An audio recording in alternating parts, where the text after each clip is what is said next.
Hey there, welcome back to Blank Page Journal Sessions.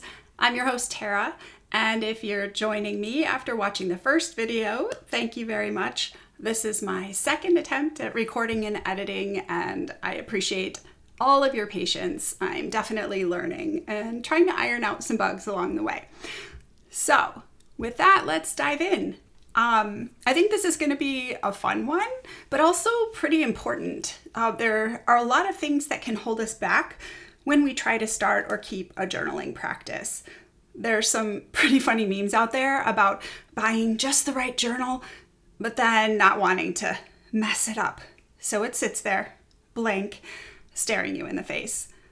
Is it perfectionism or some kind of procrastination, uncertainty, whatever the cause? It can lead you to looking at your nice, new, quote-unquote, perfect journal and feeling pressure or stress. The pages stay blank, you stay stuck. It's not fun.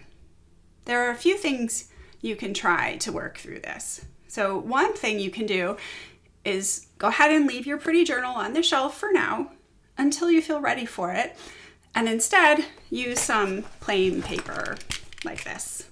I like to write with plain paper, especially for morning pages if I know I'm going to shred them anyway. I use a little lap desk thingy, and that works just fine. So that can help you get started. You can also do what we call breaking the blank page. This is a low pressure trick you can do. Just jot down a couple of words on the blank page. It's there in ink, you did it. No intimidating big grand thoughts. It's just one simple way to get started. To do this, you can write pretty much anything, but a simple thing to do is to make like a kind of title page. Jot down in the middle of that first page, imperfect pages ahead, or a little promise to yourself, like, I promise to keep writing even if I have to scribble out words and draw arrows and start over, because this is real life. You could even scratch some things out. You could write down, here begins my perfect plan, and scratch that out because you already know you're going to scratch something out. So maybe it takes some pressure off to be perfect, and start again with, here begins my wholehearted plan to be honest and curious in these pages. Give yourself permission to be messy on a single page and see what that does. Does it release any of the pressure? Does it help you get started? There's one other approach, which is kind of the main focus that I wanted to talk about today, that you might not have considered before. And that's kind of fun and creative, or at least I think so. Let's call it writing outside the lines. So, you know, when you were a kid and you started learning how to color, and people would help you learn how to color inside the lines. The same probably happened in school when you were learning how to write. You probably had lined pages or graph paper, like what I just showed you, and your goal was to learn to write the letters within those parameters. So capital letters came up to here, and lowercase letters came up just below that. And the tails of the Y's or the J's hung down just below the line, but only to a certain point. On the plus side, these kind of boundaries are helpful because otherwise you'd use like 4 sheets of paper for one sentence, and no one would be able to read your cute little story about your vacation you just took. Before long, you were dutifully writing all of your words easily within the confines of the lines. So it's kind of like rivers and rivers of words, never overflowing their banks. These lines filled rectangular pages, A4 or 8.5 by 11 or whatever pages. They were almost always rectangles. And here's a little tangent. If any of you have read Matt Haig's The Humans, oh my gosh, I love this book. But in it, there's an alien who's trying to understand humans and life on Earth, and he notices how many things on Earth are rectangular in shape. In one scene, he says, here's the quote, I wrote it down, "They placed me inside a small room that was, in perfect accord with all human rooms, a shrine to the rectangle." I started thinking about my apartment. It was a rectangle. My bedrooms, rectangles, bed, closet, desk, placemats, TVs, computers, books, papers, pictures, picture frames, shoe racks, bookshelves, towels, washcloths. Okay, I think you get it. rectangles everywhere. I was dying. It was so funny. Anyway, later he writes a list of suggestions to humans, and one of them says, if you become an architect, remember this: the square is nice, so is the rectangle, but you can't overdo it. So anyway, I thought that was really funny. And something about that kind of raises a question like, oh yeah, is there another way to do something? And that actually ties in kind of perfectly to what I was hoping to do today. I'm going to do that again because I just scratched my face for the millionth time. I'm going to get this hair out of my way. Okay. That actually ties in kind of perfectly to what I was going to suggest we do for our 10-minute writing time. And that is, what if you break the rules of writing inside the lines? What if you write sideways or diagonally or upside down across the page? You could write in a spiral or in waves. You could cut out a piece of paper and tape it inside your journal and write across that shape. Did I say shape before? What I meant to say was you could cut out a shape from another piece of paper and tape that into your journal and write across that shape, write over it onto the backside so you actually have writing on two pieces of paper. I guess what I'm trying to say is a way to move past a hurdle in your journaling practice, if you're worried about getting it just right, is to intentionally make your journal a bit messy, a bit outside of the lines. Your pretty journal is not made to judge your little ink marks, but a lifetime of being told to write inside the lines in these certain rectangles can leave a pretty hefty set of ideas about what's the right way to do something, and it can be hard to move past that. So if you're ready, take a deep breath, because I know we're breaking some rules here. So real quick, let's do a quick recap. If you're afraid to break in that new beautiful journal, again, go ahead and leave it on your shelf if you want for a little while and try this on some plain paper, or create a title page in your new journal, or let's do some writing outside the lines. Again, write at an angle, write in waves or circles, cut out a sheet of paper in a different shape, not a rectangle, or a rectangle turned sideways and folded, who knows, but just make it a little bit different, test it. Or maybe listening to me ramble on about this for a few minutes, you've come up with your own idea you want to try. That's awesome. In fact, if you have a tip, drop it in the comments below and we can all learn from each other. So if you're ready, let's go. We'll head on over to the comfy couch and give it a shot.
Okay, so that's our 10 minutes coming to a close.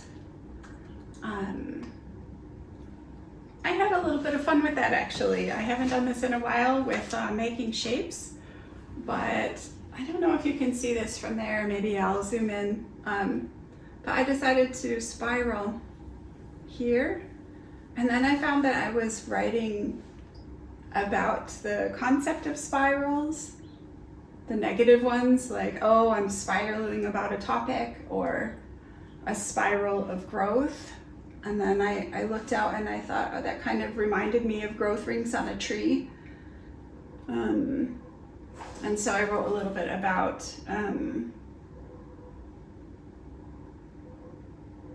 the evidence of growth in a lifetime, and my lifetime, and some things that are challenging, times of maybe, in the words of the trees, maybe times of droughts or hard weather, as well as times of sunny days and lots of sugar. And so yeah, I really like that. Anyway, maybe you can reflect now for a minute. In fact, yeah, let's just take a minute and reflect on what that was like for you. What did you notice about this time in your writing? Was there anything that you wrote that you felt drawn to explore a little more? Maybe you'll keep going after the video ends, or maybe you'll come back to it next time. Why don't you just take a minute now and make a note in your journal, something that you want to think about. And I have a little notes for myself because sometimes I forget what I wanted to say, but yeah, I hope that was helpful. If you have any questions, just drop them in the comments below. I'll try to share any guidance. If you had any insights or tips from your own writing that you want to share with the community, that'd be great. Drop them in the comments as well. Make sure to like the video, subscribe, all the YouTube things, so that we can help grow the channel. And yeah, a quick reminder, oh yes, this is a space for reflection and community, not a substitute for therapy. So just keep that in mind. Take care of yourself, take care of your precious heart, and I'll see you in the next blank page journal sessions. Until then, follow your pen and see what you might discover. Bye.